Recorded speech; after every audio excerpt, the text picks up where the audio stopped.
você precisa corrigir valores ou alterar o tomador de um CTE, o processo de anulação e substituição de CTE pode te ajudar.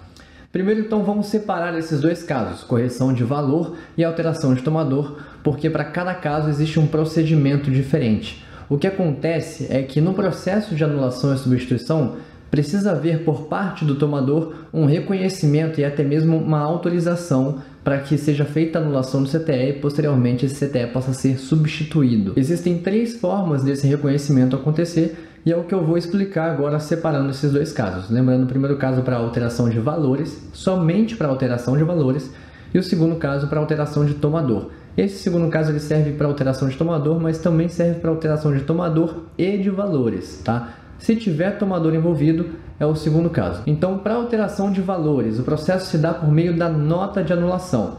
O seu tomador, o tomador do CTE, ele vai precisar emitir uma nota de anulação e esse é o reconhecimento, é esse documento que reconhece e dá autorização para que esse CTE seja anulado e substituído. De posse da nota de anulação, você vai emitir um CTE substituto. Para alteração do tomador, o processo é outro, não tem como ser feito com nota de anulação. Então, o tomador vai precisar realizar um evento de desacordo na Cefaz, e aí esse é o documento que vai reconhecer e autorizar a anulação do CTE e a substituição do mesmo. De posse dos dados, das informações desse evento de desacordo, você vai precisar emitir um CTE de anulação, posteriormente um CTE substituto. E existe uma terceira forma, que é por meio de uma declaração de anulação da prestação de serviço de transporte. Mas essa terceira forma é somente para tomadores que não são contribuintes do ICMS e também não emitem nota fiscal. É muito difícil que você tenha um tomador que se encaixe nesses critérios, mas caso tenha, o processo se dá da seguinte forma. O tomador vai emitir uma declaração de anulação de prestação de serviço de transporte. De posse dessa declaração, você vai emitir um CTE de anulação com base nessa declaração e, posteriormente, vai emitir um CTE substituto. Reforçando que esse processo que eu citei agora, esse último processo da declaração, é somente se o tomador não for contribuinte do ICMS e nem emitente de nota fiscal. Eu vou explicar um pouco melhor sobre esses 3 procedimentos, vou dar mais detalhes sobre como ocorre cada procedimento, com nota de anulação, com evento de desacordo e também com a declaração de anulação, mas antes eu preciso falar sobre algumas regras básicas do CTE substituto. São pontos importantes que você precisa se atentar na hora de emitir um CTE substituto. O primeiro ponto é o ponto mais óbvio, é que o CTE substituto ele não pode ser cancelado. Então você precisa ter muita atenção na hora de informar ali os dados corretos do CTE. Eu já ouvi casos em que a pessoa que foi emitir um CTE substituto informou os mesmos dados do CTE original, que é o CTE que estava errado. E aí, nesse caso, o que ela precisou fazer? Mais uma anulação e substituição. Então, se tem uma coisa que você não quer, é ligar para o tomador do serviço e pedir que ele faça mais um evento de desacordo ou uma nota de anulação por uma falha sua, por uma falta de atenção sua na hora de emitir o CTE substituto. Então, muita atenção na hora de preencher esse CTE substituto com os dados corretos, beleza? Outro ponto importante é de que o CTE substituto deve conter exatamente as mesmas notas fiscais do CTE original. O CNPJ do emitente também não pode ser alterado. Então, caso a sua transportadora tenha filiais, lembre-se de que quem deve emitir o CTE substituto é a mesma filial que emitiu o CTE original. A emissão do CTE substituto deve ser feita em até 60 dias corridos, contando a partir da data de autorização na Cefaz do CTE original. Lembrando que esse processo de anulação e substituição nunca pode parar somente na anulação. É preciso sempre ter um documento de substituição para completar esse processo. E por que é preciso sempre ter um documento de substituição? Porque a anulação, nesse caso, ela não pode descaracterizar a prestação de serviço do transporte. O que isso quer dizer? É que não pode ser usado para cancelar o serviço do transporte. O entendimento é de que esse procedimento serve apenas para a substituição de documentos de um serviço que vai ocorrer ou já ocorreu normalmente. Portanto, se você emitir um CTE de anulação e depois você emitir um CTE normal, achando que ele é o CTE substituto, você pode ter problemas com o fisco. Para finalizar esse processo, você precisa emitir um CTE substituto. Porque no CTE substituto, ele tem campos diferentes de um CTE normal, campos que fazem referência ao CTE anulado e ao CTE de anulação. Então agora eu vou falar sobre o procedimento, vou dar mais detalhes sobre cada um dos procedimentos, com nota de anulação, declaração de anulação e também com evento de desacordo. Se você não faz parte do operacional, que trabalha diariamente com os documentos fiscais, então você pode pular um pouco essa parte que é um pouco mais burocrática, um pouco mais técnica. Mas vai até o final do vídeo, porque lá eu tenho 2 alertas ainda que são posteriores ao processo de anulação e substituição, né, que envolvem contabilidade e também envolve contato com a seguradora, que são bem importantes você ficar sabendo, beleza? Então, aos procedimentos. O primeiro procedimento é com a nota de anulação.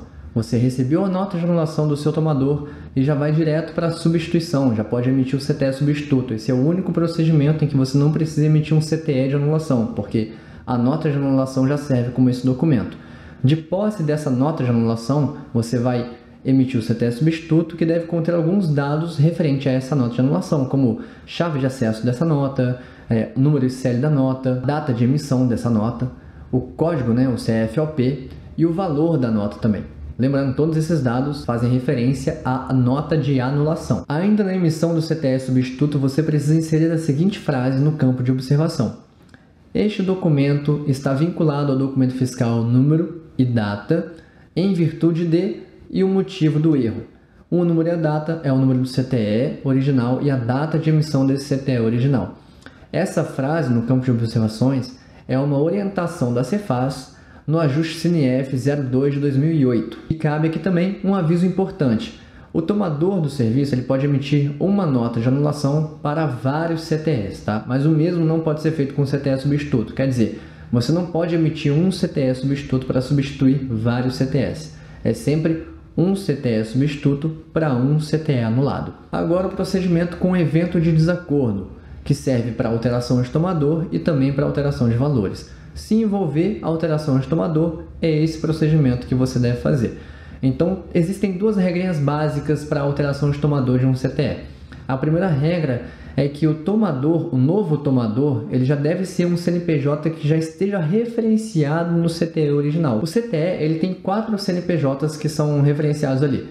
O seu, que é do emitente, o do tomador, o do remetente e do destinatário.